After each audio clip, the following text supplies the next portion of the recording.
Hi friends, welcome to ROJAS COOKIng. இன்னைக்கு நம்மளோட சேனல்ல ஒரு சூப்பரான Black Forest கேக் ரெசிபி தான் செய்ய போறோம்.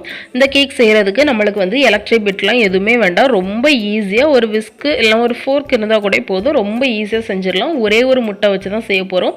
நல்ல டேஸ்டா இருக்கும். கடையில கிடைக்கிற மாதிரி அதே டேஸ்ட்ல நல்ல ஒரு சூப்பரான கேக்கா செய்ய போறோம். ரொம்ப ஈஸியா செஞ்சிரலாம். வாங்க இந்த கேக் எப்படி செய்யலாம்ங்கறதை வீடியோக்குள்ள போய் பார்க்கலாம். அதுக்கு முன்னாடி நீங்க என்ன நம்மளோட சேனலை சப்ஸ்கிரைப் பண்ணலனா மறக்காம சப்ஸ்கிரைப் பண்ணிக்கோங்க. ஃபர்ஸ்ட் இந்த கேக் செய்யறதுக்கு நம்ம வந்து டின் ரெடி பண்ணிக்கலாம். நான் வந்து இன்னைக்கு 6 இன்ச் டின் வந்து 2 டின் எடுத்திருக்கேன். நான் வந்து 3 லேயர் கேக் செய்ய போறேன். அதனால தனித்தனியா செய்ய போறேன். ஏன்னா இந்த கேக் வந்து நல்ல மாய்ஸ்டா இருக்கும். அதனால நம்மளுக்கு கட் பண்றதுக்கு கஷ்டமா இருக்கும். சோ நான் வந்து லேயரா தனித்தனியாவே பேக் பண்ணிக்க போறேன். என்கிட்ட 2 டின் இருக்குறதுனால நான் 2 6 இன்ச் எடுத்திருக்கேன். உங்ககிட்ட 3 இருந்தா 3 எடுத்துக்கோங்க. 1 இருந்தா நீங்க வந்து தனித்தனியா பேக் பண்ணி எடுத்துக்கோங்க. 1 பேக் பண்ணிட்டு அதுக்கு அப்புறமா இன்னொரு அப்படி பேக் பண்ணி எடுத்துக்கோங்க. இப்போ டின்ல வந்து லைட்டா எண்ணெய் வந்து அப்ளை பண்ணிரலாம். கொஞ்சமா அப்ளை பண்ணா போதும். நிறைய சேர்க்க வேண்டாம். நிறைய சேர்த்தீங்கன்னா சைடுலலாம் ஹார்டான மாதிரி ஆயிரும் கேக். அதனால லைட்டா சேர்த்துட்டு அதுல வந்து நான் பட்டர் பேப்பர் வந்து போட்டுக்கிறேன். பட்டர் பேப்பர் ரவுண்டா கட் பண்ணி அதுல சேர்த்துக்கிறேன். பட்டர் பேப்பர் இல்லைன்னா நீங்க வந்து A4 ஷீட் பேப்பர் கூட யூஸ் பண்ணிக்கலாம். பேப்பர் போட்டதுக்கு அப்புறமா இதை வந்து நம்ம தனியாக வச்சிடலாம். அடுத்தால நம்ம வந்து ட்ரை இன்க்ரீடியன்ட்ஸ் எல்லாமே மிக்ஸ் பண்ணிக்கலாம். அதுக்கு ஒரு ட்ரை பவுல் எடுத்திருக்கேன். இதில் வந்து ஒரு சலடை வச்சுட்டு 1 கப் அளவுக்கு மைதா மாவு நான் இதில் சேர்த்துக்கிறேன். இது வந்து 250 ml கப்பு. அடுத்தால இதிலேயே ஒரு 1/4 கப் அளவுக்கு கொக்கோ பவுடர் சேர்த்துருக்கேன். லைட் கொக்கோ பவுடர் சேர்த்துருக்கேன். 1/4 கப் அப்படிங்கிறது ஒரு 4 டேபிள் ஸ்பூன் வரும். 4லேருந்து 5 டேபிள் ஸ்பூன் கொக்கோ பவுடர் சேர்த்துக்கலாம். அடுத்தால இதில் 1 டீஸ்பூன் பேக்கிங் சோடா, ஒரு 1/2 டீஸ்பூன் பேக்கிங் பவுடர் சேர்த்துருக்கேன். உங்ககிட்ட பேக்கிங் பவுடர் இல்லை அப்படின்னா ஒரு 1/4 டீஸ்பூன் பேக்கிங் சோடா எடுத்துட்டு அதில் ஒரு 1 டீஸ்பூன் வினிகர் அப்படி இல்லைன்னா லெமன் ஜூஸ் சேர்த்து அதை வந்து சேர்த்துக்கோங்க. இதில் சேர்க்க வேண்டாம். நம்ம வெட் இன்க்ரீடியன்ட்ஸ் ஆட் பண்ணுவோம்ல அந்த டைமில் நீங்கள் சேர்த்துக்கோங்க உங்ககிட்ட பேக்கிங் பவுடர் இல்லை அப்படின்னா. அடுத்தால இதிலே ஒரு 1/2 டீஸ்பூன் உப்பு சேர்த்து நல்லா சலிச்சு எடுத்துக்கிறேன். நீங்கள் வந்து டார்க் கொக்கோ பவுடர் யூஸ் பண்ணுறதா இருந்தால் நீங்கள் வந்து 1/4 கப் யூஸ் பண்ண வேண்டிய அவசியம் இருக்காது. கொஞ்சம் குறைச்சிக்கோங்க. இப்போ எல்லாம் சலிச்சதுக்கு அப்புறமா ஒரு விஸ்க் வச்சு நல்லா மிக்ஸ் பண்ணி எடுத்துக்கலாம். விஸ்க் அப்படி இல்லைன்னா ஒரு ஃபோர்க்கு இல்லை ஒரு ஸ்பேட்சுலா எதுனாலும் சரிதான். நம்ம பீட் இல்லாமல் ஈஸியாகவே ரொம்ப ஈஸியாக செஞ்சிடலாம். நான் இன்னைக்கு வந்து ஒரு விஸ்க் வச்சு மிக்ஸ் பண்ணிக்கிறேன். நல்லா மிக்ஸ் பண்ணிக்கோங்க. பேக்கிங் பவுடர் பேக்கிங் சோடாலாம் நல்லா மிக்ஸ் ஆகி வரணும். அந்த அளவுக்கு மிக்ஸ் பண்ணதுக்கு அப்புறமா இதில் 1 கப் அளவுக்கு சுகர் சேர்த்துருக்கேன். நார்மல் சுகர் தான் சேர்த்துருக்கேன். சுகர் பவுடர் நான் சேர்க்கலை. நார்மலான சுகர் சேர்த்துக்கோங்க. 1 கப் அளவுக்கு சேர்த்துட்டு அதையும் நல்லா மிக்ஸ் பண்ணிடலாம். அந்த மாவு எல்லாத்துக்கூடாலையும் அந்த சுகர் நல்லா மிக்ஸ் ஆகி வரட்டும். அந்த அளவுக்கு நல்லா மிக்ஸ் பண்ணி எடுத்துக்கலாம். இப்போ பாருங்க நான் நல்லாவே மிக்ஸ் பண்ணி எடுத்துட்டேன். அடுத்தால இதில் வந்து ஒரு முட்டை வந்து நான் உடைச்சி சேர்த்துக்க போகிறேன். முட்டை வந்து ரூம் டெம்பரேச்சரில் இருக்கணும். ஒரு முட்டை சேர்த்தா போதும். இது கூடாலேயே ஒரு 1/2 கப் அளவுக்கு தயிர் வந்து சேர்த்துருக்கேன். தயிரும் வந்து ரூம் டெம்பரேச்சரில் இருக்கணும். தயிர் வந்து ரொம்ப கட்டி தயிர் வேண்டாம்.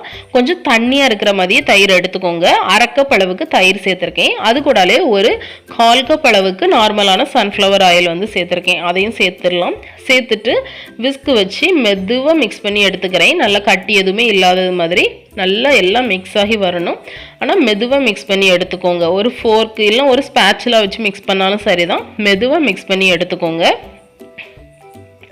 நம்ம மிக்ஸ் பண்ண அந்த சுகர் வந்து கொஞ்சம் கொஞ்சமாக கரைஞ்சி இப்போ உங்களுக்கு நல்லா கொஞ்சம் லிக்விடாக வந்த மாதிரி வரும். ஆனால் நீங்கள் ஓவராக மிக்ஸ் பண்ண வேண்டாம். சுகர் வந்து ஃபுல்லாக கரையணும் அது வரை மிக்ஸ் பண்ணணும்லாம் வேண்டாம். நீங்கள் லைட்டாக எல்லாம் ஒன்றா சேர்ந்து வரது வரை மிக்ஸ் பண்ணால் போதும். இப்போ இதிலேயே 1 டீஸ்பூன் வெனிலா எசன்ஸ் சேர்த்து நான் நல்லா மிக்ஸ் பண்ணி எடுத்துக்கிறேன்.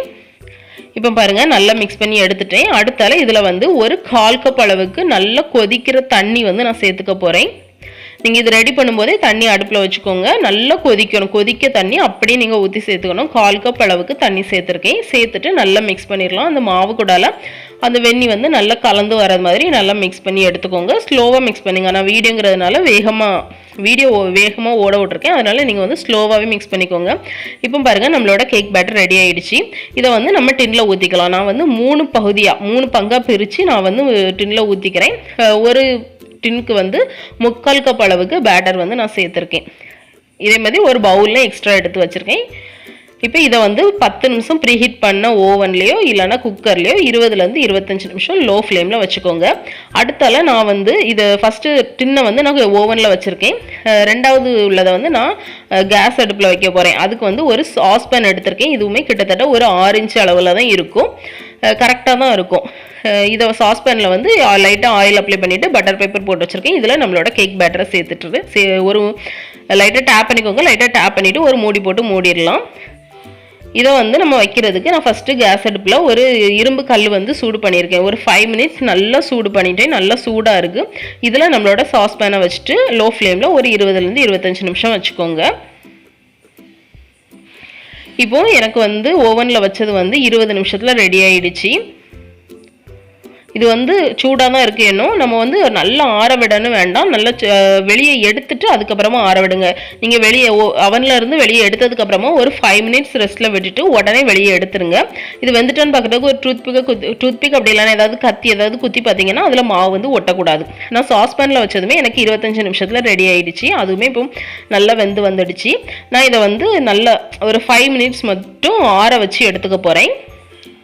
அடுத்து இது ஆறட்டும். நம்ம வந்து செரி சிரப் ரெடி பண்ணிடலாம். அதுக்கு ஒரு பாத்திரத்தில் ஒரு 1/3 கப் சுகர், 1 கப் தண்ணி, அது கூட ஒரு 1/4 கப் வந்து பொடிசாக நறுக்கின செரி வந்து நான் சேர்த்துருக்கேன். செரி வந்து நீங்கள் அரைச்சி கூட சேர்த்துக்கலாம். இதை நல்லா கொதிக்க வச்சுட்டு அதுக்கப்புறமா கொதிச்சதுக்கப்புறமா ஆற வச்சு ஃப்ரிட்ஜில் வச்சுக்கோங்க.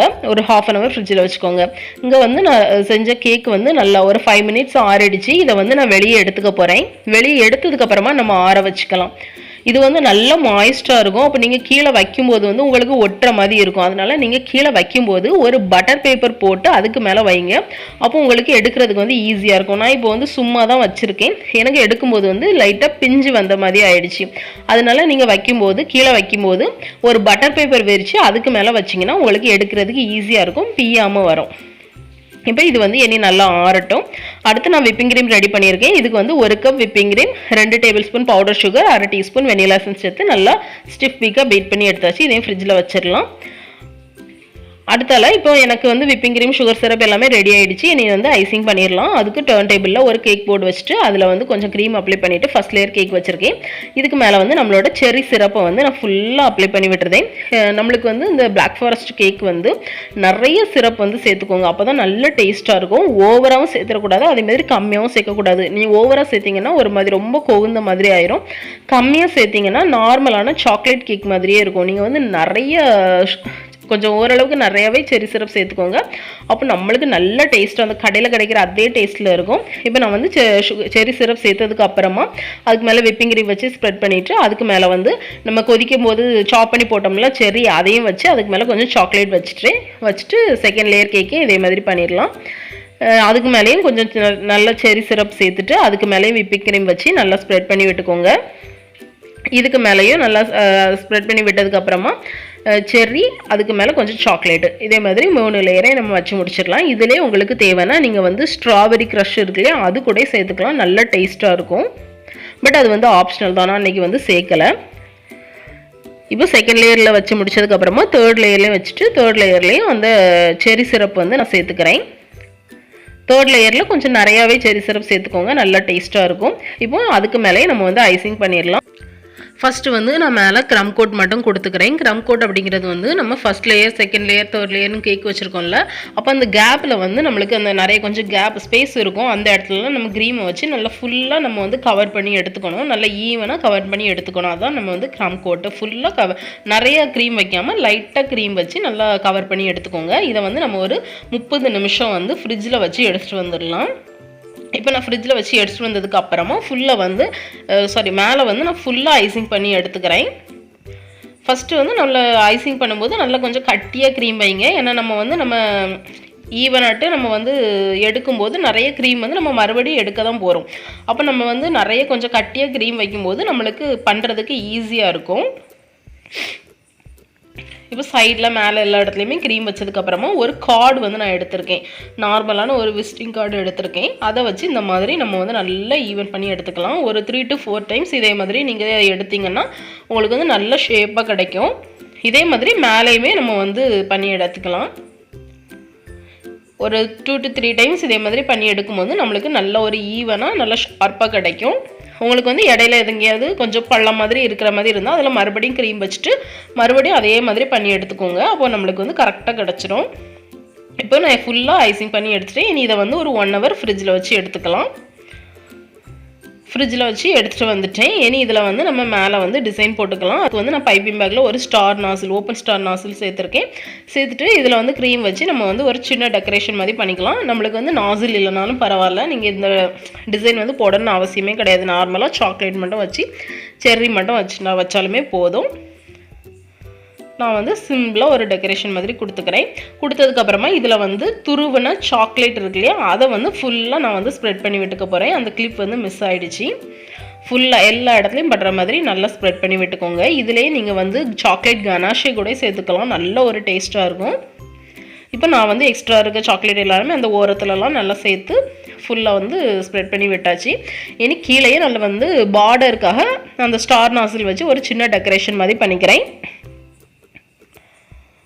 அவ்வளோதான், நம்மளோட பிளாக் ஃபாரஸ்ட் கேக்கு ரொம்ப ஈஸியாக ரெடி ஆகிடுச்சு. மேலே வந்து அழகுக்காக செர்ரி பழம் வந்து நான் வச்சு எடுத்துக்கிறேன். இதை வந்து குறைஞ்சது அதிகபட்சம் ஒரு 3 to 4 hours ஆகுது நம்ம வந்து ஃப்ரிட்ஜில் வச்சுட்டு அதுக்கப்புறம் கட் பண்ணுங்கள். அப்போ தான் நல்ல டேஸ்ட்டாக இருக்கும். குறைஞ்சது ஒரு 1 hour ஆச்சும் ஃப்ரிட்ஜில் வச்சுட்டு கட் பண்ணுங்கள். அப்போ தான் அந்த க்ரீம் எல்லாமே நல்லா செட் ஆகி நம்ம கட் பண்ணும்போது நல்ல ஒரு நீட் ஸ்லைஸ் கிடைக்கும். நல்ல சாப்பிட்றதுக்கு நல்ல ஒரு டேஸ்ட் இருக்கும். அந்த செர்ரி சிரப் எல்லாமே நல்லா அப்சர்வ் ஆகி நல்ல ஒரு டேஸ்ட்டாக இருக்கும். இப்போ நான் வந்து ஒரு 1 hour ஃப்ரிட்ஜில் வச்சுட்டேன். இப்போ நான் கட் பண்ணி காட்டுறேன் பாருங்கள், நல்ல டேஸ்ட்டாக இருக்கும். அந்த நம்மளுக்கு வந்து நார்மலாக ஒரு ஸ்பாஞ்ச் கேக் அப்படிங்கிறது வந்து நம்மளுக்கு சாக்லேட் ஸ்பாஞ்ச் கேக்கு, சாக்லேட் நார்மலாக ஒரு சாக்லேட் ஸ்பாஞ்ச் கேக் சாப்பிட்டா எப்படி இருக்கும் அப்படி இருக்கும். ஆனால் பிளாக் ஃபாரஸ்ட் வந்து நல்லா மாய்ஸ்ட்டாக இருக்கணும், அப்போ தான் நல்லாயிருக்கும். இந்த மாதிரி செஞ்சு பாருங்கள். நம்மளுக்கு வந்து பீட்டர் எதுவுமே இல்லாமல் ரொம்ப ஈஸியாக வீட்டிலே செஞ்சு முடிச்சிடலாம். பீட்டர் இல்லை, அது ஓவன் இல்லைன்னு எதுவுமே வேண்டாம், நம்ம நார்மலாக குக்கரில் கூட வச்சு செய்யலாம். ரொம்ப ஈஸியாக செஞ்சு முடிச்சிடலாம். உங்களுக்கு அந்த லேயர் வந்து தெரியுதான்னு தெரியல, அந்த லேயர் பார்க்கும்போதே தெரியும் நல்ல ஒரு மாய்ஸ்ட்டு, நல்லா டேஸ்ட்டாக இருக்கும். கண்டிப்பாக ட்ரை பண்ணி பாருங்கள். இந்த வீடியோ உங்களுக்கு பிடிச்சிருக்குன்னு நம்புகிறேன். பிடிச்சிருந்து அப்படின்னா லைக் பண்ணுங்கள், ஷேர் பண்ணுங்கள், சப்ஸ்கிரைப் பண்ணுங்கள். நீங்கள் ஏனும் நம்மளோட சேனலை சப்ஸ்கிரைப் பண்ணலன்னா மறக்காமல் சப்ஸ்கிரைப் பண்ணிட்டு அப்படியே பக்கத்தில் இருக்க பெல் பட்டனையும் கிளிக் பண்ணிடுங்க. அப்போ தான் நான் போடுற வீடியோஸ் உங்களுக்கு உடனே நோட்டிஃபிகேஷனாக வரும். உங்களுக்கு எந்த மாதிரியான ரெசிபிஸ் வேணும், எந்த மாதிரியான வீடியோஸ் பிடிச்சிருக்குங்கிறதையும் எனக்கு கமெண்ட்டில் சொல்லுங்கள். அப்போ தான் எனக்கு வந்து அடுத்த நெக்ஸ்ட் வீடியோ போடுறதுக்கு யூஸ்ஃபுல்லாக இருக்கும். இன்னொரு இன்ட்ரெஸ்டிங்கான ரெசிபியோட உங்களை மீட் பண்ணுறேன். பாய்.